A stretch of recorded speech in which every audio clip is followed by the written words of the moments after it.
Hello everyone, career concert में आप सबों का स्वागत है। आज हम लोग जनरल स्टडीज के अंतर्गत भारतीय इतिहास में आर्य के बारे में जाने।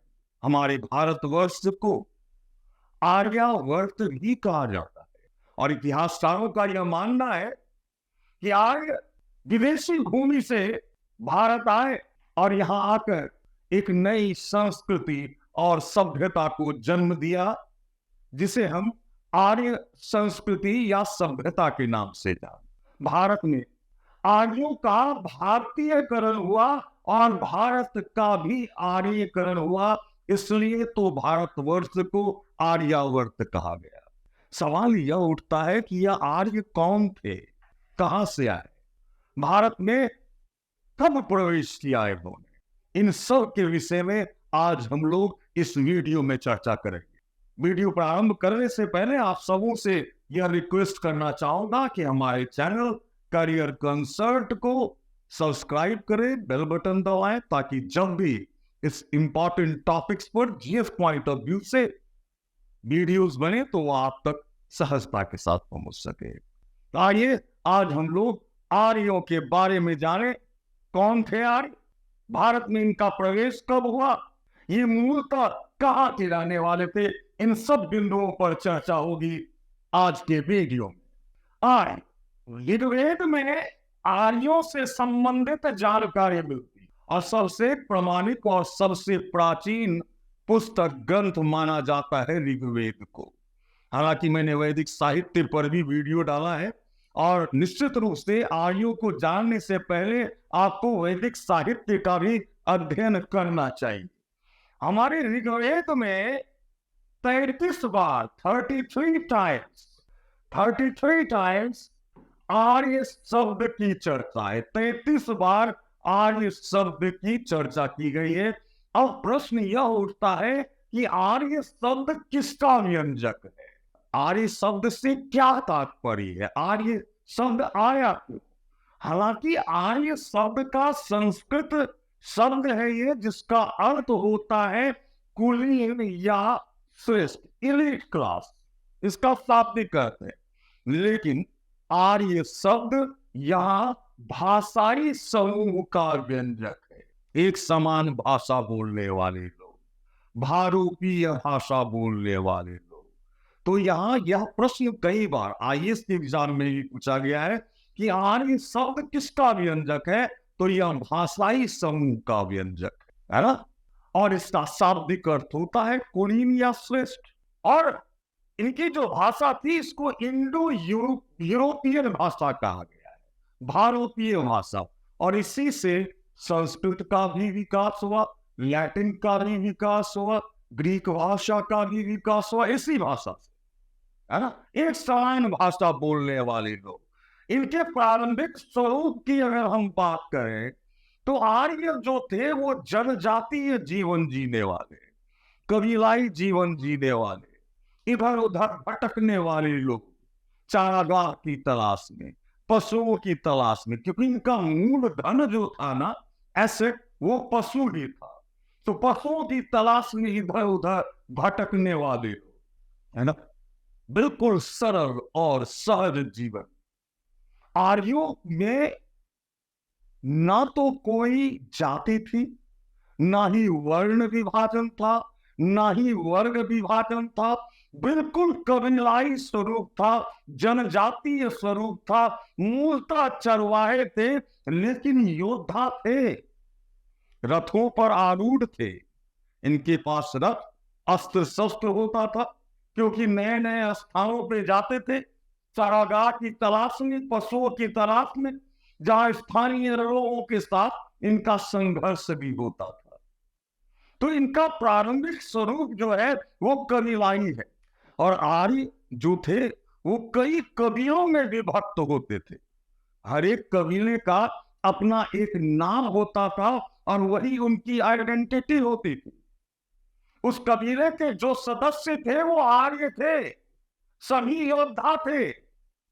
उनके बीच में कोई वर्ग विभाजन था ही नहीं, सबको समान अधिकार प्राप्त था। राजा होता था, लेकिन वो किसी क्षेत्र का राजा नहीं, हर एक कबीले का अपना एक मुखिया या राजा होता था। अब वो राजा क्षेत्र का नहीं बल्कि उस कबीले का, उस लोगों के समूह का हेड होता था। बिल्कुल सरल स्वरूप, सहज स्वरूप, यायावरी जीवन जीने वाले लोग। अब प्रश्न यह उठता है कि भारत में प्रवेश जो इन्होंने किया, इसके बारे में इतिहासकारों में मतभेद है ना।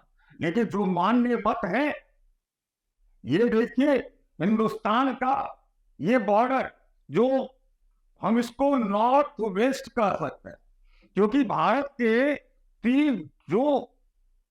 तीन ओर से जो भारत है वो समुद्र से घिरा हुआ है, और यह जो काल है उसमें सामुद्रिक यात्रा करना संभव नहीं था।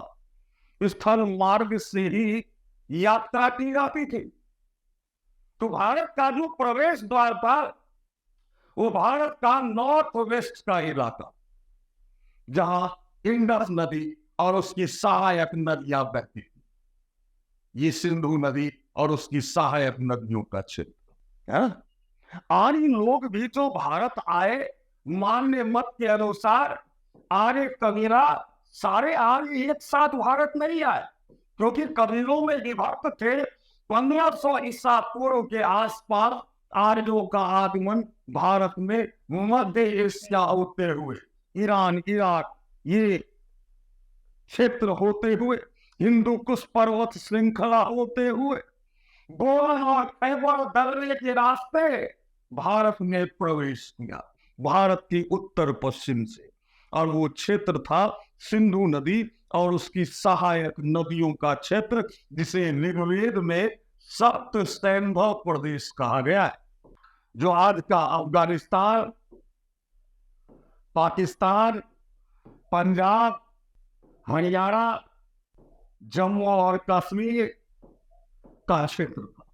सबसे पहले आए इसी क्षेत्र में आए सप्त सैंधव प्रदेश में, सिंधु नदी और उसके सहायक नदियों का क्षेत्र है। अब हम लोग देख रहे हैं कि आर्य लोग भारत में प्रवेश किया, उनकी गतिविधि मध्य एशिया में पहले से रही होगी। इस समय भारत में इंडस वैली सिविलाइजेशन था, सिंधु घाटी की सभ्यता जो पतनोन्मुख था, लगभग पतन हो चुका था 1500 ईसा पूर्व के आसपास। मान्य मत के अनुसार जो मैच्योर्ड हड़प्पा फेज है वो 2600 बीसी से लेकर 1800 बीसी तक का थी, और आर्यों का आगमन 1500 ईसा पूर्व के आसपास भारतीय क्षेत्र में हुआ, और इस समय हड़प्पा सभ्यता का लगभग पतन हो चुका था। आप लोग जानते हैं कि इंडस वैली सिविलाइजेशन में हड़प्पा सभ्यता के लोगों ने दुर्ग बनाया था, जिसको सिटाडेल कहते हैं। अरे बहुत प्लान्ड वे में नगर नियोजन किया गया था, और आर्य ने कभी भी दुर्ग के दर्शन नहीं किए थे।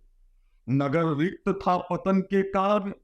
आर्यों को लगा कि ये जो जगह है वो भूतों, तांत्रिकों और जादूगरों का निवास है यहाँ पे, इसलिए इंद्र का आह्वान करके उन दुर्गों को तोड़ दिया, और भारत में ग्रामीण संस्कृति को आर्यों ने जन्म दिया। भारत में एक नगरीय सभ्यता के बाद एक ग्रामीण सभ्यता का जन्म आर्यों के द्वारा किया गया। अब इतिहासकारों में इस बात को लेकर भी मतभेद है कि आर्य कब भारत आए। हालांकि मान्य मत इतिहासकारों में यह है कि 1500 ईसा पूर्व के आसपास आर्य कबीलों का प्रवेश भारतीय क्षेत्र में होना प्रारंभ हुआ। अब डिफरेंट इतिहासकार क्या क्या काल निर्धारण करते हैं तो उसके बारे में भी आपको जानना चाहिए। जैसे जैकोबी ने कहा 3000 ईसा पूर्व के आसपास आर्यों का प्रवेश हुआ, जबकि मैक्स मुलर 1500 ईसा पूर्व का काल बताते हैं आर्यों के इंटरेंस का, आर्यों का भारत में प्रवेश का। जबकि बाल गंगाधर तिलक, इन्होंने भी आर्किटेक्ट होम्स ऑफ आर्यंस लिखा है नामक पुस्तक है ना, और उसमें उल्लेख किया है कि 6000 ईसा पूर्व के आसपास आर्यों का भारत में आगमन हुआ। जबकि एल बॉशम जो इंग्लैंड के एक बहुत बड़े विद्वान है, उन्होंने वंडर्स दैट इज इंडिया नामक पुस्तक भी लिखा है। उनका मानना है कि 1500 से 1200 ईसा पूर्व के बीच आर्यों का प्रवेश भारतीय क्षेत्र में हुआ, जबकि मार्टिमर व्हीलर भी 1500 ईसा पूर्व के आसपास आर्यों का प्रवेश मानते हैं, जबकि डी.डी. कोशांबी 1700 ईसा पूर्व से लेकर 1500 ईसा पूर्व का काल बताते हैं, और मैकडोनल 2000 ईसा पूर्व से लेकर 1500 ईसा पूर्व का काल बताते हैं। आप लोगों को यहाँ से प्रश्न आता है ना? तो ये जानकारी होनी चाहिए, खासकर मैक्स मुलर का जो टाइम पीरियड निर्धारण किया गया है उसे सबसे उपयुक्त माना गया है इतिहासकारों के द्वारा। अब आर्यों के मूल स्थान को लेकर भी इतिहासकारों में मतभेद रहा है कि आर्य लोग मूलतः थे कहाँ के रहने वाले। बहुत शोध रिसर्च हुआ और एक मान्य मत पर हम लोग पहुंचे, लेकिन विभिन्न इतिहासकारों ने अलग अलग मत प्रस्तुत किया है आर्यों के मूल निवास स्थान को लेकर। अगर हम बाल गंगाधर तिलक की बात करें, जिन्होंने the Arctic Holmes of Aryans लिखा है, जब वो जेल में थे, 6 साल जेल की सजा हुई थी उनको, उसी दौरान उन्होंने यह पुस्तक लिखी थी। और इस पुस्तक में उन्होंने आर्यों का मूल निवास आर्कटिक प्रदेश बतलाया है। दिस इज वेरी इंपॉर्टेंट, क्योंकि ऋग्वेद में शायद कहीं उल्लेख है 6 महीने के दिन या 6 महीने की रात का। इसी आधार पर तिलक ने आर्यों के मूल निवास स्थान को आर्कटिक प्रदेश के साथ जोड़ा है। हालांकि इस कथन की पुष्टि नहीं की जा सकती, जबकि मैक्स मुलर का मानना है कि मध्य एशिया के रहने वाले थे, है ना, मध्य एशिया से बिलोंग करते थे। हालांकि आर्य मध्य एशिया होते हुए ही भारत में प्रवेश किया, लेकिन वो मध्य एशिया के थे, मूलतः रहने वाले, उनका ओरिजिन मध्य एशिया था, इस बात में संदेह है। पेनका और हर्ट ये 2 इतिहासकार हैं जिन्होंने कहा कि आर्यों का मूल निवास जर्मनी था, जर्मनी के रहने वाले थे, है ना। हालांकि हिटलर के झंडे में भी स्वास्तिक चिन्ह का प्रयोग होता था, है ना, इस आधार पर भी, ठीक है। और निश्चित रूप से आर्यों की ही संतति यूरोपियन कंट्रीज में भी है ना। आर्यों की यूरोपियन भाषा बोलने वाले, जो लैटिन बोलते वो भी आर्यों के ही संतान थे, ग्रीक बोलने वाले भी, संस्कृत बोलने वाले भी, ये लोग तो घुमक्कड़ जीवन जीते थे, है ना। अब गॉर्डन साइड और पीगॉट महोदय का मानना है ये लोग दक्षिणी रूस के रहने वाले थे, क्योंकि इसका प्रमाण मिला है शोध और रिसर्च के बाद। इन्होंने कहा कि ये लोग मूलतः दक्षिणी रूस के रहने वाले थे, जबकि भारत के कुछ इतिहासकार हैं जो आर्यों को विदेशी वंशज मानते ही नहीं। उनका मानना है कि आर्य यही के थे, जिसमें पंडित गंगाराम झा, जिन्होंने कहा कि ब्रह्मर्षि देश के रहने वाले थे आर्य मूलतः, जबकि डी.एस. त्रिवेदी आर्यों का मूल निवास स्थान मुल्तान बताते हैं, और एल.डी. कल्ल साहब आर्यों का मूल निवास स्थान कश्मीर बताते हैं। लेकिन वेडनेस्टीन का जो मत है ना, उसी को मान्यता मिली है। वेडनेस्टीन ने आर्यों का मूल निवास स्थान जो है यूरासिया, जिसका आप कह सकते हैं आल्प्स पर्वत क्षेत्र, आल्प्स पर्वत क्षेत्र माना है, या इसको कीजिंग का मैदान भी कहते हैं, कीजिंग का मैदान यहां माना है।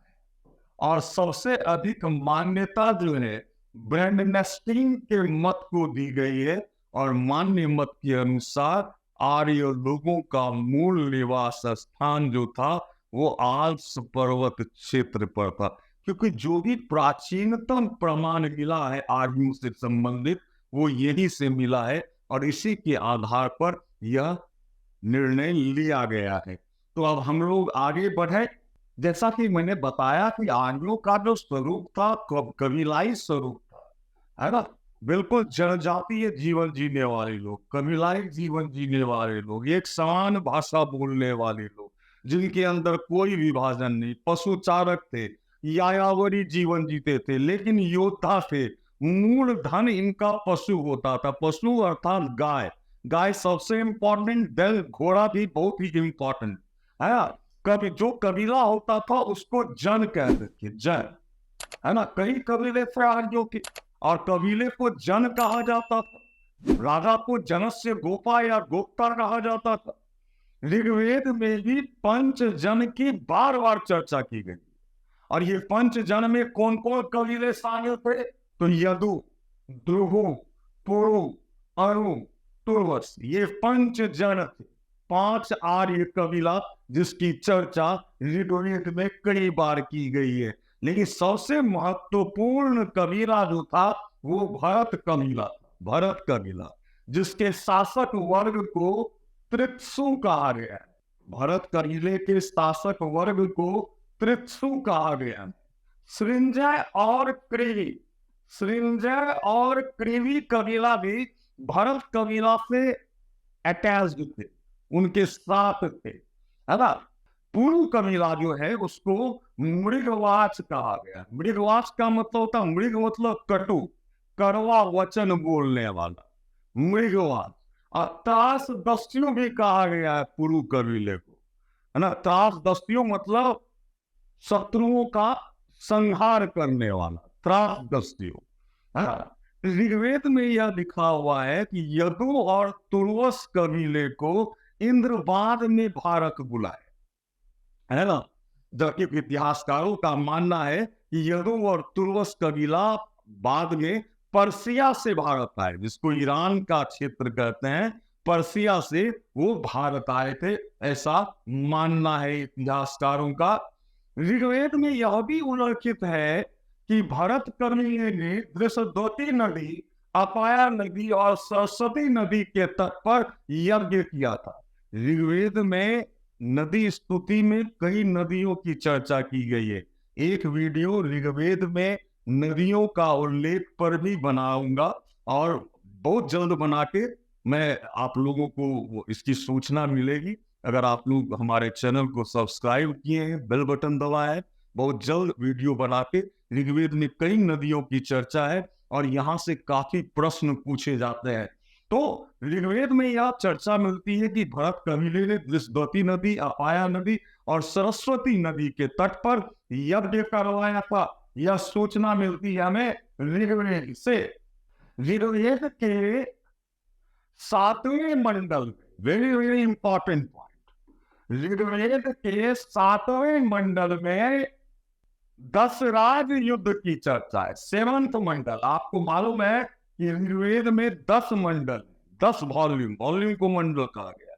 तो 7वें मंडल में 10 राज युद्ध की चर्चा है, जिसमें सूचना मिलती है कि भरत कबीले का राजा सुदास के विरुद्ध 10 राजाओं के समूह ने युद्ध लड़ा था पुरुषनी नदी के तट पर। पुरुषनी नदी जो है वो, इसका आधुनिक नाम है रावी नदी।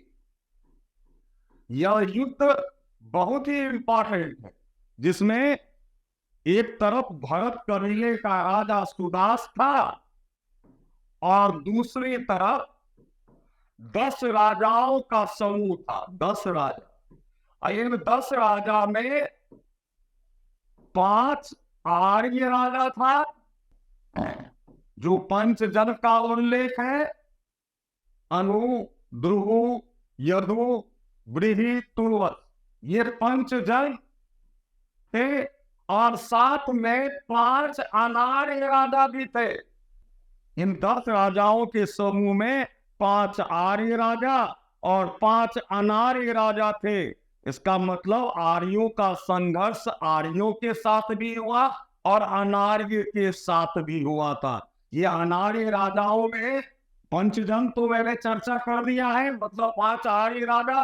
अनार्य राजा में थे अतिन्न, पथ्य, सिरी, भलानथ, विशाली, है ना। तो ये 10 राजाओं में पंचजन और 5 अनार्य, अतिन्न, पथ्य, सिरी, भलानथ, विशाली, ये 10 राजाओं का समूह भरत कुल के राजा सुदास के विरुद्ध लड़ रहा था, जिसमें सुदास के पुरोहित वशिष्ठ थे। भरत कुल के राजा सुदास के जो पुरोहित थे वो वशिष्ठ थे, और 10 राजाओं का जो समूह था उसके पुरोहित जो थे वो विश्वामित्र थे। हालांकि विश्वामित्र पहले भरत कुल के पुरोहित थे, लेकिन बाद में सुदास ने वशिष्ठ को जब अपना पुरोहित बना लिया तब विश्वामित्र इस खेमे में आ गए थे। इस युद्ध में कुल मिलाकर 30 राजाओं ने भाग लिया था। पुरुषी नदी के तट पर यह युद्ध लड़ा गया, और इस युद्ध में भरत कुल के राजा सुदास की जीत हुई। इस दशराज युद्ध जो बहुत ही प्रसिद्ध युद्ध है, इसकी चर्चा ऋग्वेद के 7वें मंडल में मिलती है। एक और युद्ध की चर्चा मिलती है, लेकिन इस युद्ध में तो ये 10 राजाओं का समूह था। इसका जो नेतृत्व कर रहा था वो पुरु कुल के राजा, पुरु कबीले का राजा संवरण कर रहा था। ऐसी सूचना हमें मिलती है कि 10 राजाओं के समूह का नेतृत्व संवरण कर रहा था जो पुरु कबीले का राजा था। इस युद्ध में जो पुरुषनी नदी अर्थात रावी नदी के तट पर लड़ा गया, इसमें सुदास की जीत हुई। एक अन्य युद्ध की चर्चा है जब भरत कुल के राजा दिवोदास ने संबर नामक एक राजा को हराया था। इसमें पुरु कबीले का राजा पुरुषा मारा गया। तो आर्यों का जो संघर्ष हुआ भारत क्षेत्र में, वो आर्यों के साथ भी हुआ और अनार्यों के साथ भी हुआ।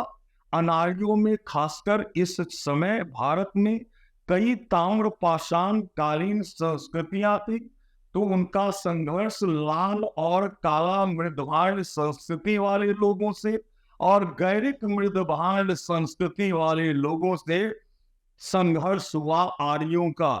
आर्य लोग अनार्यों से घृणा करते थे, उनको हे दृष्टि से देखते थे अनार्य लोगों को। ऐसी सूचना मिलती है, ऋग्वेद में ऐसे कई शब्द अनार्य के लिए लिखे गए हैं, जिससे ये पता चलता है कि आर्यों ने अनार्यों को घृणा की दृष्टि से देखा। उसे दास या दस्यु कहा, दास या दस्यु का। अन्य कई नामों से भी अनार्यों को पुकारा गया, जैसे अकर्मण जो वैदिक कर्म कांड में विश्वास ना करता हो, अद्वेयु जो वैदिक देवताओं में विश्वास ना करता हो, तीसरा अयज्वन जो वैदिक यज्ञ ना करता हो, अन्य व्रत जो वैदिक व्रतों को ना करता हो। उसके अलावा अंसा, अंसा कहते हैं चपटी नाक वाला, तो अनार्य को अंसार्य कहा गया है आर्यों के द्वारा। इसके अलावा अमानुष जो मनुष्य है ही नहीं। इसके अलावा शिष्ण देवा, क्योंकि इंडस वैली सिविलाइजेशन वगैरह में प्रजनन अंगों की पूजा होती थी, है ना, तो इस चलते, और जो लिंग पूजक भी थे तो इनको शिष्ण देवा कहा गया। मृगवाच कटु वचन बोलने वाला भी कहा गया। अनार्य से घृणा करते थे, उनके साथ उनका प्रारंभ में संघर्ष हुआ। हालांकि आगे चलकर शत्रु भाव में ही सही, लेकिन अनार्य तत्वों को भी आर्यों ने अपने सामाजिक समीकरण में शामिल किया। यह बात हम लोग जब वैदिक पीरियड पढ़ेंगे उस समय हम लोग जानेंगे। तो आर्यों का संघर्ष जो था वो अनार्य के साथ भी और आर्य के साथ भी भारत के अंदर हुआ। और सबसे पहले आर्य जो बसे वो सप्त सिंधु प्रदेश में बसे प्रारंभ में, और इसी के साथ भारत में वैदिक पीरियड प्रारंभ माना जाता है। जो प्रारंभिक वैदिक पीरियड है या आर्य सभ्यता है, प्रारंभिक आर्य सभ्यता जिसे हम लोग वैदिक पीरियड भी कहते हैं, इसे 2 भाग में बांटकर देखा गया है। ये प्रगतिशील सभ्यता थी, धीरे धीरे आर्य सभ्यता का विकास होता चला गया। तो प्रारंभिक आर्य सभ्यता को हम लोग ऋग्वैदिक काल या पूर्व वैदिक काल कहते हैं, जिसका टाइम पीरियड 1500 बीसी से लेकर 1000 बीसी तक का जो फेज है उसे हम लोग ऋग्वैदिक काल कहते हैं। जबकि दूसरा फेज को उत्तर वैदिक काल या लेटर वैदिक पीरियड कहा गया है, जिसका टाइम पीरियड 1000 BC से लेकर 600 BC है। अब हम लोग वैदिक पीरियड के बारे में भी जानेंगे। बहुत जल्द वैदिक पीरियड पर वीडियो आप लोगों के सामने आएगा। फिर से आप लोगों को कहना चाहूंगा कि हमारे चैनल का उद्देश्य जीएस के प्रिपरेशन में आपकी मदद करना है, आपको आपका मोटिवेशन करना है। तो हमारे चैनल करियर कंसल्ट को आप सब्सक्राइब करें, बेल बटन दबाएं और हमें सलाह भी दें। आप मैसेज कर सकते हैं, है ना, जिसका जवाब हमारी टीम देगी, एक्सपर्ट टीम आपको। और जो भी समस्या होगी उसका निदान करने का प्रयास हमारे टीम के द्वारा किया जाएगा। तो आज का वीडियो हम यही समाप्त करते हैं। अगली वीडियो में बहुत ही जल्द मिलेंगे। तब तक के लिए बहुत बहुत धन्यवाद। Thank you so much.